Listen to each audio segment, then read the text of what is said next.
you mentioned a little bit ago, the scale and size of your operation and team, thousands of successful recruits, candidates processed. I know throughout North America, I know a little bit of the size and scope of the team. And man, one of the unique things that we've got when you and I were working together with partners is the ability to deliver like actual material into the machine, if that makes sense. Yeah. In the form of this portion of the team you've built, or portion of your business that you've built, that's, we'll just call it in the talent acquisition team. Yeah. Could you speak a little bit, because I think there's a lot of leaders out there, or at least I've experienced, seen this, especially on the higher level, that there's a belief or a notion or a myth. I mean, if they can go out and develop their own recruiting team, that's going to help them and their partners and the people they're in business with grow. And as many times as I've heard that, I've only seen it work in one instance, and that it's in the instance of your team.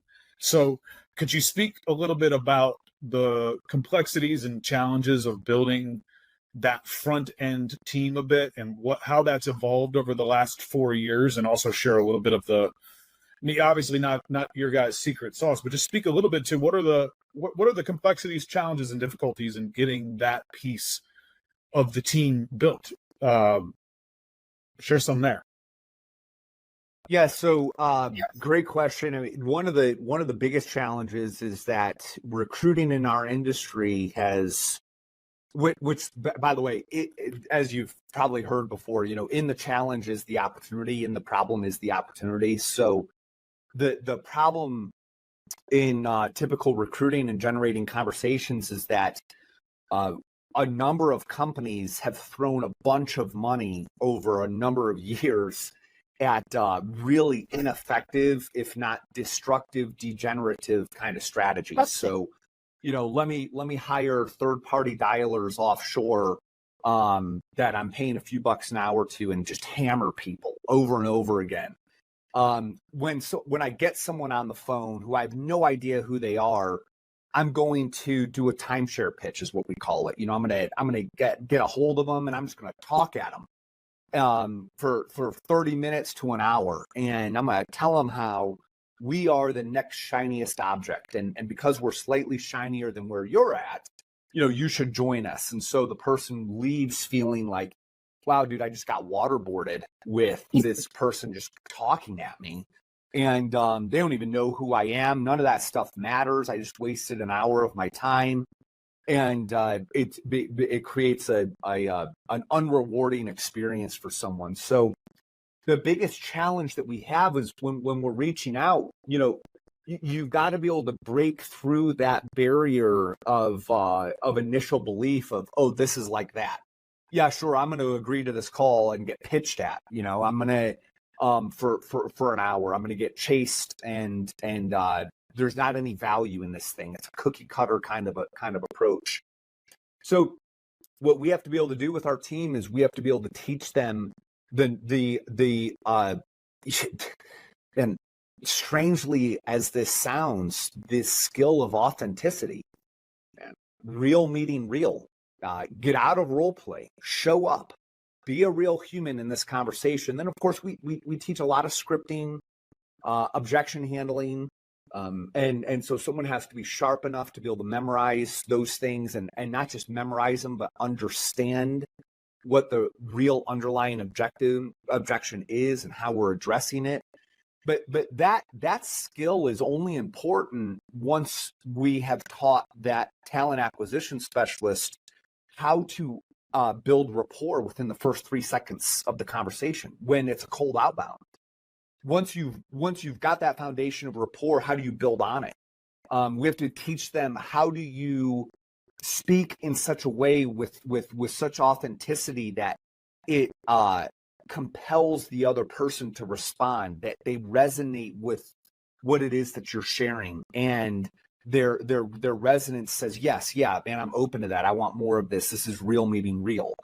So we have to have people who are intelligent, who know how to operate a script, because the script, again, the script is important to the degree that it is the most effective, simplest path to communicate the thing we're trying to communicate. So we always teach our team that the script is there to honor the other person's time.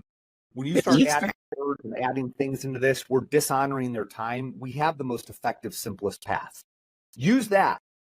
So you got to be able to use it. You got to be able to handle objections and get into a real conversation.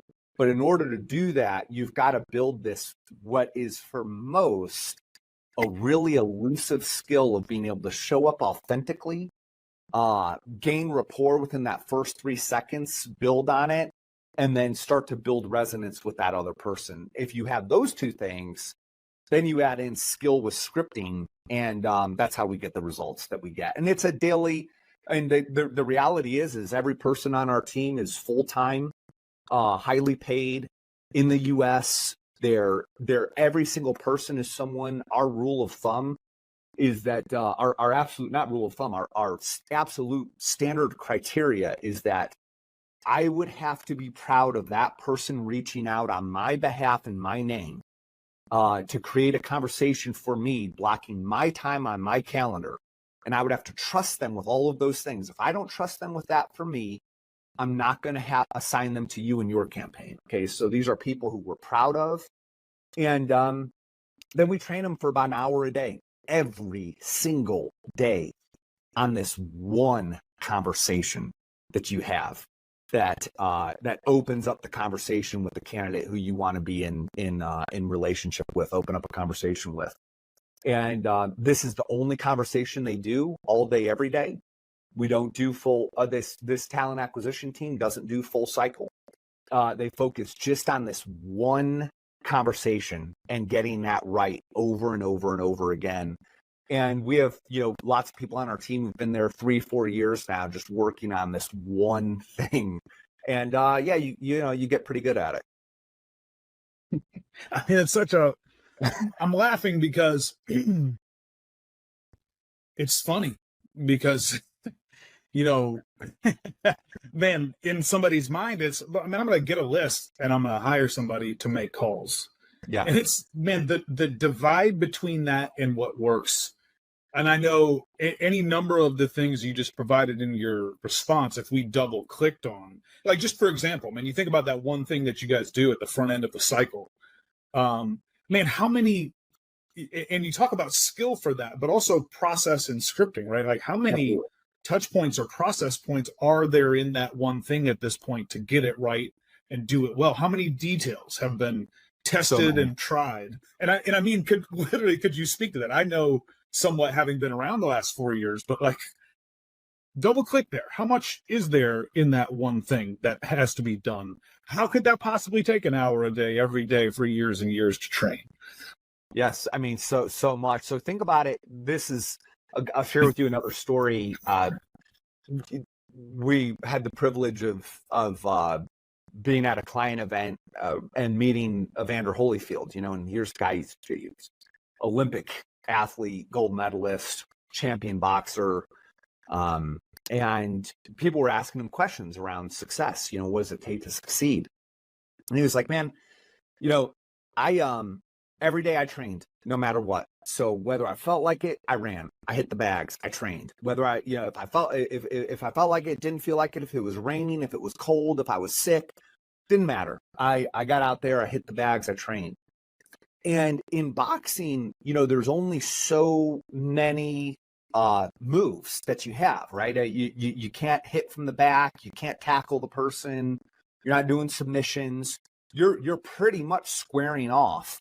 And you're looking for angles, but there's just only so many combinations that you have available to you. And so he's like, when you really think about it, it's a relatively limited set compared to, for example, MMA, which is everything. It could happen at once.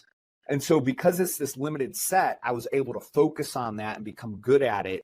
And what's the difference between a black belt and a lower in martial arts is it's you're doing the same moves, but it's your timing, your speed, it's the crispness of which how you execute it. It's all of those things that combine that make you truly special, exceptional. And seeing the angles that other people don't see in that moment, although they're evidently there. So the gift that we have with the talent specialist team within this one call is it's kind of like learning boxing versus the MMA of the entire candidate journey. And you're just focused on this handful of techniques that we have, and we're working on getting better and better and better and better at their delivery. And yeah, man, the level of discussions that come from that are really rich. When I say an hour and a half of training, I mean we're in it, and the group is responsive. We're listening to calls. We're hearing where points of conversion are within those conversations. We're listening when we lose the person. What happened there? You know, we had them and then we lost them. So what was the thing there that caused that to happen? So it's a lot of quality assurance and training the team just on within this what seems like a relatively small set. There's actually all this kind of infinite variation that goes into its delivery, and that's what makes you an Olympic athlete versus someone who just kind of generally knows boxing. And that's what we train. I mean, we train elite. Our team is elite at it because of that thing. We focus on those just handful of things.